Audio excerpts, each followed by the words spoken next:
Hallo an alle Ritter und Burgfräulein, hier ist der Carsten und ich freue mich, dass ihr wieder mit dabei seid.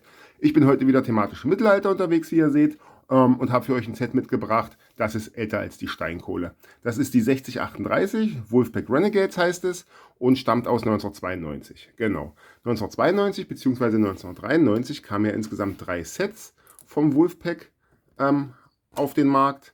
Und ich fand die immer ganz stark. Ich fand es damals schon schade, dass es nur 3 Sets waren, weil ich empfand diese Sets immer so ein bisschen irgendwie als was Besonderes.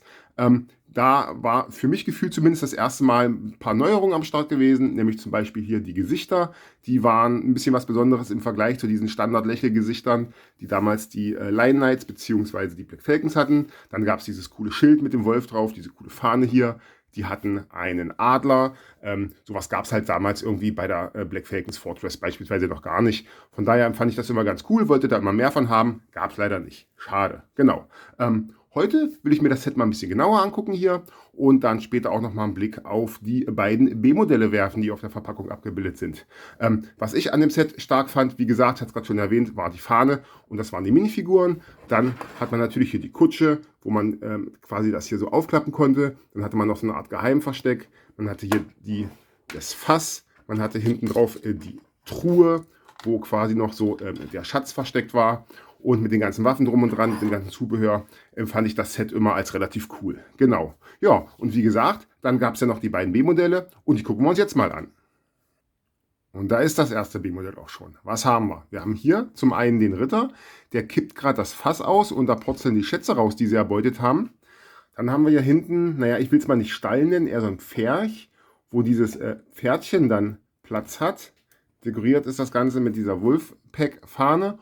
Und wir haben die Karre, vorne 2 Schwerter mit Schatztruhe. Da kann man sich jetzt aussuchen, ob es eine Schatztruhe ist oder ob es ein Waffentransportwagen ist. Und dahinter steht dieser Ritter hier mit dem Adler auf dem Arm. Auf dem Bild haben die das noch so hingebastelt, dass der Ritter hier die Karre schiebt, indem die Hand an diese Fliese hier greift. Ich habe es gerade irgendwie versucht, 28 Mal hinzukriegen, dass er steht, den Adler auf dem linken Arm hat, die Karre in der rechten Hand. Es ist ein bisschen wackelig, also es klappt nicht so ganz. Ja, ihr hört es vielleicht schon raus, so richtig bin ich von diesem B-Modell nicht überzeugt. Noch zumal auch ganz schön viele Teile über sind. Das Schild ist über hier, dann die zweite Achse. Also, ich sag mal so, das überzeugt mich hier an der Stelle nicht so wirklich. Deswegen kommen wir mal ganz schnell zum zweiten B-Modell. Ja, und da habe ich das zweite B-Modell auch schon. Das ist ja dieser kleine Streitwagen, wo hier das Ganze auch drehbar ist. Der Ritter steht drauf und kann halt die Feinde attackieren mit seiner Armbrust. Hat hier hinten dran zur Reserve noch einen Speer und ein Schwert. Ja, und dann kann es losgehen. An sich finde ich das Ding total cool, hat aber auch wieder einen Haken. Es sind exakt 30 Teile verbaut. Und das finde ich jetzt bei der Gesamtanzahl von Teilen irgendwie ein bisschen dünne. Ja, und da habe ich mir überlegt, Mensch, was kann ich mit den restlichen Teilen noch so machen?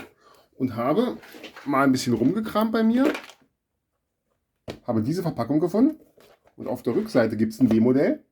Da sind hier diese Ritter geschützt hinter so einer Art Verteidigungsstellung und können von da aus ihre Pfeile abschießen. Und da dachte ich mir, hey, ein Ritter und Pfeil und Bogen hast du ja auch noch.